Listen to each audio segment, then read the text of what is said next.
Thank you, Georgette, for joining me. I'm with Dr. Georgette Zinaty, and I'm thrilled because we had a conversation before online where we talked about your work in diversity, equity, and inclusion. That's how we know one another.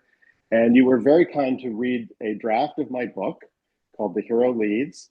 which And I loved, which I thank you. loved. Thank you very much. And you were It's very great. kind in your response. And even more so, and inspiringly so, forgive me if I call you a mentor. You probably like, ooh, that's a little bit of pressure. But as I say in the book, a mentorship is built of pieces from other people, what you learn from other people. And what I've learned from you is number one, when somebody says, let's do something, you jump on it. Like it's really, there's no hesitation there, which is very impressive. Something that caught me by surprise. You're like, hey, we should do a podcast together. And so here Yeah. we are. And I was like, oh, this is really making it real. So it's a huge threshold moment for me. So thank you very much. Welcome, Yeah. Dr. Georgette.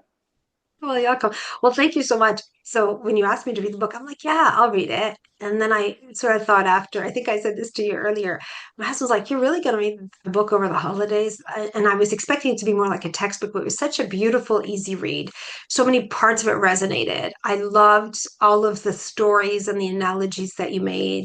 I could visualize. It was a very visual book for me. And I don't know that I mentioned that to you, but when you gave these sort of examples, I thought this is a really great book. In fact, I actually think it's a book that people should be using when they're teaching.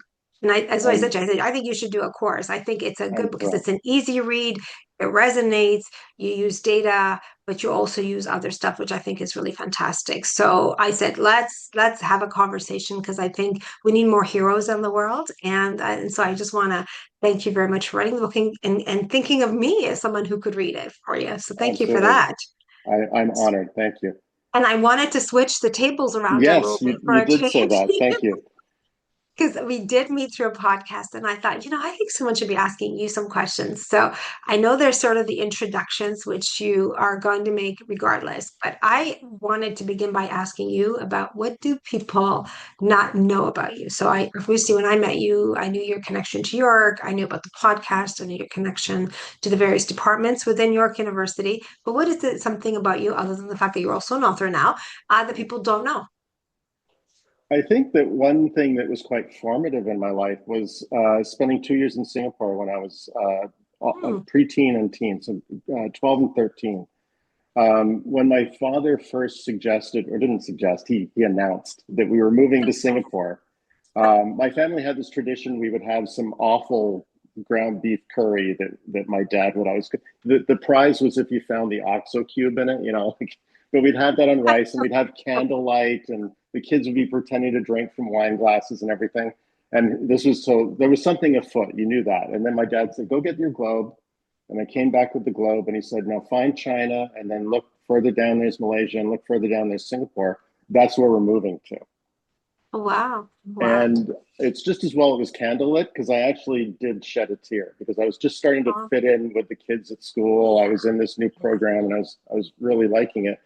Anyways, it turns out it was the thrill of a life. Like it was a hell of an adventure. I enjoyed everything about it. It was like even then it was like Manhattan in Yeah. Hawaii run by the Swiss, like it was just Yeah. an incredible experience. But one of the things that I think was so formative about it was discovering that the way we do things here is not the way people do things elsewhere, and there's always more than one way to do things. Yeah. And I think that's a key part of the hero's journey is recognizing that the ordinary world that you're in can be changed, that it Yeah. sits on a bunch of decisions other people have made, and those decisions can be revised. So I've always had this inkling that there's this interplay between tradition and innovation. And I think part of it is just having that experience of living in another country. Yeah. I'm a big proponent of traveling and seeing the world because it gives you this whole different perspective on lives. And, when I worked at the university, I traveled probably more. I mean, I still travel. I mean, of course, it was COVID, but I traveled so much. And people would always laugh at me because, you go and you travel for business, you stay in nice hotels and nice areas. And then I would ask the cleaning staff, like, where do you go? And they Where look do at you me, eat? yeah, Yeah. yeah, where do you, and they would look at me really weirdly, like, oh, Chanel's across the street and Gucci's here. And I'm thinking, no, I actually want to know, where do you go? Because I feel like that's really where you see the real kind of how the average person lives. Staying in a nice five-star hotel is not the experience. I mean, it's a nice experience, but it's not It how the is, real yeah, world lives for the most part. that's right. It's like a small percentage. And so it just gives you the sense of history and the sense of self that's a bit different, right? And I enjoyed that. And I think I've been to Singapore. It's a lovely place, and I'm sure it was much different when you were because I was there more recently. But I think it just it's very culturally, it's very different, right? And it just Yeah, opens up your world on things and your and an experience. enormous melting pot. I mean, if there was, we Yeah, always talk about Canada being a melting pot and having all the yes. different cultures, but they've really found a way to make it work. Yeah, they have. They absolutely have. That's true. That's wonderful. I wanted to ask you a number of different questions, but I wanted to begin first and foremost. When I read your book, I thought, well, what made you decide to write a book where the hero leads? So the book The Hero Leads is the subtitle is the corporate, what is it? The Corporate Leader's Guide to Change or something like that. I'm I'm still workshopping a lot of these things, but Yeah. basically, how do you make change at work? And I've been wrestling with this theme of I came across a quote recently. I was watching a documentary about how Parmigiano Reggiano gets made and the whole industry out of Italy, for that fancy Parmesan cheese. And there was a woman who was quoted in that. She said that all tradition is innovation that worked. Mm, And I thought that was a perfect sure. illustration of how there are two components to life all the time, and that is we're defending what we like in the world, but also trying to introduce something new into the world, Yes. Yes. some improvement. And so there's this constant interplay. So the hero's journey is discovering either a way to address a threat. So that there are two possible challenges. There's responding to a threat or responding to an opportunity.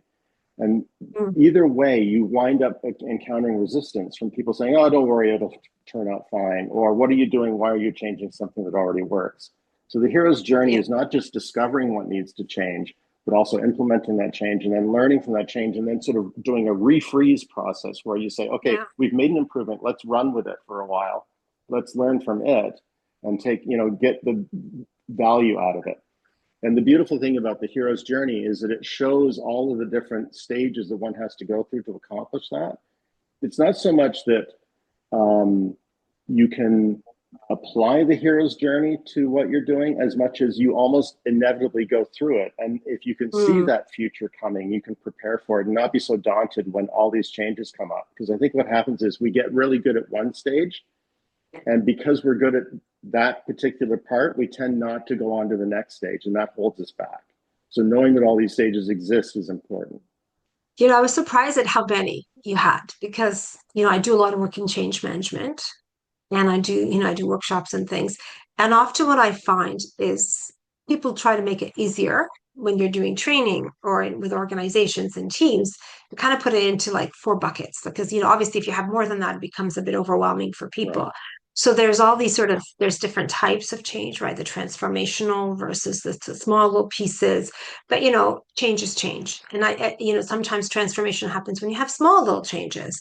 Or I remember when I was reading your book, I was thinking about Simon Sinek, and the law of diffusion, where you've got this, how people adopt to change. And some, the laggers that will just never. And when I jokingly say when I do training, I say it's the people that still want to use a fax machine, even though nobody has one That's anymore. right. Yeah. That kind of thing, right? So it's just navigating, not just the actual the strategy of change, it's the mindset around it and getting the buy-in. I mean that's the harder part, right? If you know the roadmap, you can map out that piece. It's getting everybody to come along with you and at the same pace, which obviously doesn't always happen. So my question to you though is, in thinking about the book, so much of it resonated because I'm all about change, as you know. But can we all be heroes? I guess my question was, I was reading it and thinking, can we all be heroes, or are we built to be heroic? Or does the journey lead us by the time we're done to be the hero? Okay. I love that. There's a few themes in there. Can we all be heroes 100%? Because I define heroism quite humbly, right? It can be a big or a small change that you're making. My definition of a hero is somebody who sees a challenge, a problem, or an opportunity and rises to it and does what it takes to get to the other side with an improvement or a prevention of some sort of crisis. So that could be, if you don't view yourself as a hero in your job right now, there's always opportunities. So like it could be as simple as, why aren't we having a birthday party? We got 6 people in the office who are having a birthday this month. Why don't we have a party? Morale is down. Now that may not succeed. The 6 people may not want to come. Maybe nobody wants to come. Maybe there's no resources. But you will learn from that. You can't turn around and say, well, that was me that failed. You can say my approach failed. Maybe I needed to get more buy-in from management because everybody didn't want to come because they didn't want to look like they had time to slack off. You don't know what went wrong until you try it. Yeah. So the Yeah. hero is seeing something that can be improved, doing it for the benefit of others, and then taking that small risk to begin the change and then reorienting as you go along. So I think That's that we can interesting. all be heroes in that respect. And once you work that muscle, as you were pointing out Yeah. earlier, with the question of, can we become heroes? As we can, but by doing it Yeah. small. No, what's interesting is your example, actually, which is probably not an example people would think of. Right. Right. So we're talking about change, and we're usually you're thinking, oh, well, we're going to create this new policy or we're going to create this new thing. And you went to something as very basic as we should have a little get together to improve morale, which is Mm-hmm. like so simple. And you're right. I mean, I've seen this. I mean, I've been in organizations where people talked about like morale's really low. And you go, yeah.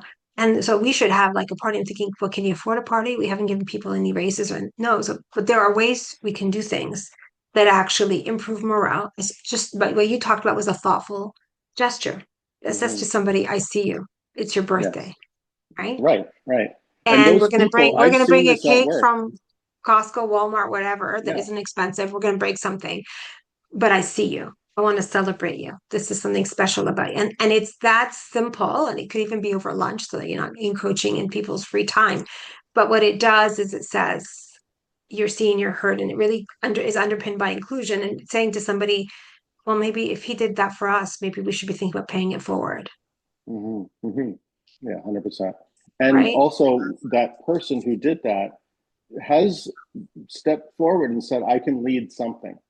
Yeah. Yeah. And that is Yeah. an internal journey, and it's also something that other people will recognize. And I've seen this in the office. People who do that kind of thing go on to do more substantial changes that don't like involve higher budgets, bigger changes outside the Yeah. department, Yeah. more people. But it's that first step. And so, yeah, I think we can all be heroes. So tell me more a little bit about this because as I went through the book, what I also recognize, and we just touched on this a little bit, is the mindset. Mm-hmm. So for people to have change, I would say, change is the only constant. But then I also often jokingly say, you just change someone's desk from here to here, and you get a meltdown in the workplace, right? Mm-hmm. Even though changes like every day, the weather's not the same. The route changes every day when you're driving to work, but somehow you change somebody's personal space just a tad and there's a problem with at HR. So how do you get that mindset shift of wanting to embrace the change that we're looking to be this hero, to be this person, to set ourselves up to be heroes? Like, how do I shift my mindset? If I'm this person working, I'm like, yeah, I love this. I want to be a hero. What do I need to do to get that mindset different to get me to be on that path? Where do I begin? So there's one ingredient definitely is an understanding that the world we're in is mostly constructed. It's mostly the result of decisions that were made before. And as a consequence, if we make new decisions, then we can change the world. That's one thing. The other thing is, and I had this conversation recently where we were talking about how change is so hard. Imagine if you have moved into a new house or a new apartment and you're trying to decide where to put the couch in the living room. Okay. Yeah. It's a clean sheet of paper. You can put it anywhere. And so you might decide to put it on this wall, and that sort of dictates what happens where you put your coffee table, the size of your carpet, Yeah. where the TV is, where the plants are, where the curtains, everything else. But you're open to suggestions at that point, right? You haven't put everything down. But if Right. somebody comes to you after 5 years you've been living there and says, that couch would be way better over here, and then you can put the TV over there, and you're like, this is pandemonium. You're Yeah. affecting my feng shui. I have paintings where the TV is supposed to go. The coffee table's the wrong shape. So the problem is that every decision we make informs other decisions down the road, and it becomes a bit of a tangle. And so I when think you, do you think it's because we get set in our ways and we expect it? Definitely part of it, but also rational decisions are made based on previous decisions. And so Okay. if you change that prior decision, then you force people to change other decisions too. So there's this ripple effect that is not impossible to deal with, but you have to deal with it. You have to get in front of people and say, this is why we're making the change. You have to create the awareness of why the change is coming. You have to do your best to make it desirable to the people affected by it. Yeah. You Yeah. have to, Yeah. you have to create the knowledge that people can deal with the new change. Where's the remote now? Where's the So TV? funny you said this. Honest to God, you don't know this, but so our fridge broke. Mm-hmm. Long story short, 3 months later, we actually get the fridge. It And you doesn't come in remodeled through the the whole kitchen. no, though the problem was it didn't come through the door. The size was right, but Mm, we didn't realize it couldn't even make it through the door. So it goes back, and then we end up buying the same fridge we had before because that's the only model that fits based on the frame that we've got. right. But here's what happened: we end up having to move the kitchen table so that we can get one fridge out, one fridge in. So my husband moves the table sideways, and all of a sudden the kitchen looks so much bigger. And we're like, why have we not thought about this before? So I said, just leave it. I think I kind of like it this way. So the kids start coming down, like, what did you guys do to the fridge? What did you guys do to the kitchen? And we're like, well, we just moved the table. And then we all said the same thing. And I have to tell you, the table was sitting the same way for 10 years. Yes. Okay. So this, like, literally, you didn't know this happened to me. You're using your example, but literally, this had just happened. And everybody came down and went, why have we not done this before? This is so much better. It's so much bigger. Wow. Our family comes over. What did you do to the kitchen? Why have you not? We're like, I don't know why we didn't even think to try a different way. But you know why it was the way it was? Because when we bought the house, that's how she had it before me. Right. So we Yep. just stuck it exactly how she had it. Didn't even think about doing it differently. But again, it's literally the example you used, which was it was unprecedented. Right. And have you heard of Chesterton Spence? So Chesterton Spence is this analogy or this story where there's a fence running down the property line, or not Yeah. down the property line, but within a property. Yeah. And the idea is sort of presented as a warning. Don't take down the fence until you know what it's for. But the thing is, how long are you going to live with a fence that confines you? Yeah. Yeah. Yeah. Even if you can't find out what it's for, maybe take down a section of it and see what Yeah. happens, Yeah. right? So there's Yeah. always this possibility of taking an experiment. Yeah, it was so funny, like you used that example because you wouldn't have known, but we literally had that aha moment, Yeah. and it had And been if like you that had for 10 years. suggested to your husband, let's reorient the table, you He would have probably been would have like, "No, no, encountered there's nothing wrong with resistance. it." Yeah, Yeah. it kind of forced us. We had to move it to get the fridge in, and then we were like, "What the heck? Like, This is you should better. see how much bigger the place looks now. What were we thinking for 10 years?" Anyway, and it works out way better. But anyway, so it's sort of funny. So your example completely resonated. So you talk about the different steps. You mentioned this earlier, all the steps, so many steps. I said to you, usually it's four. But then I know when you and I were talking before, and I said to you, when I read your book, I said, is there a framework? Have you thought about developing a framework? What does that framework actually look like? And I know you had sort of thought about sketching something out, but walk us through it. And my question is also, can you skip any steps? So at the beginning, you said you might think you skip, but actually it's a process you go through to Hmm. get to whether you realize it or not. It's generally the same process. So maybe just walk us a bit through the framework that you've developed. Sure. So the hero's journey is a story, and like any story, there's a beginning, middle, and end. So like that's a really easy frame, right? To get to the store, you have to leave your house, you have to drive, and you have to be at the store. Like there's always a beginning and a middle and end. And so the beginning of the hero's journey is very much an internal journey. You're basically reorienting to the world and coming to the idea that the world could change for the better. And then you're discovering, well, what change can I make? And then you're wrestling with the automatic fear that, it's this idea, oh, well, we should have a Christmas party. Not I should organize a Christmas party. We should. Somebody should do something, is what you're doing. And it takes a Yeah, little while to come to that conclusion that, no, I'm the person to do it. yeah, yeah, And then once you get to that point, this is somewhat of an optional step, and that is what in the model laid out by Christopher Vogler, who describes the hero's journey as 12 steps. He's doing it for people who write movies, and it's based on the work by Joseph Conrad, who did the original formulation of the hero's journey, based on countless myths and stories that have been told for centuries. He found a pattern, that basically all human stories have this pattern to them. And so Christopher Vogler said, well, if you're going to write a movie, you're going to write a movie that resembles all the histories of, all the stories of history. And so he broke it down into a simple framework, the 12-step framework that I follow in the book. So the fourth step is meeting the mentor. And as we sort of just talked about before, and even when I asked you, if you had a mentor in our previous interview, which I'll post a link to, you said, I don't really have a mentor, but I have taken inspiration from people. I've taken guidance from people. I've been supported by people. You basically cobbled together your own mentor. Yeah. The parts I Or like the your own best. mentorship. Exactly right. Maybe Luke shouldn't have believed everything Obi-Wan said, right? Yeah, yeah. But the mentor is a great cinematic device because it makes it not just having the person sitting there reading a book or watching a YouTube video. It's another character to interact with on screen. But what's Yeah. going on in that process, which is somewhat optional, is how do I gather support and knowledge from other people that gives me the confidence to begin my journey? We can skip that step somewhat by sort of doing our own work. Yeah. Yeah. And then Yeah. comes the fifth part and the final part of Act One, which is doing some sort of ante-up. It could be publishing that book, or it could be announcing that course, or it could be like Don Draper did in Mad Men, announcing to the world we're not going to advertise tobacco firms anymore. It's some sort of public. You're Yeah. interacting with the world, not just internal. So you have to take that step to really say to yourself and the world, I'm beginning.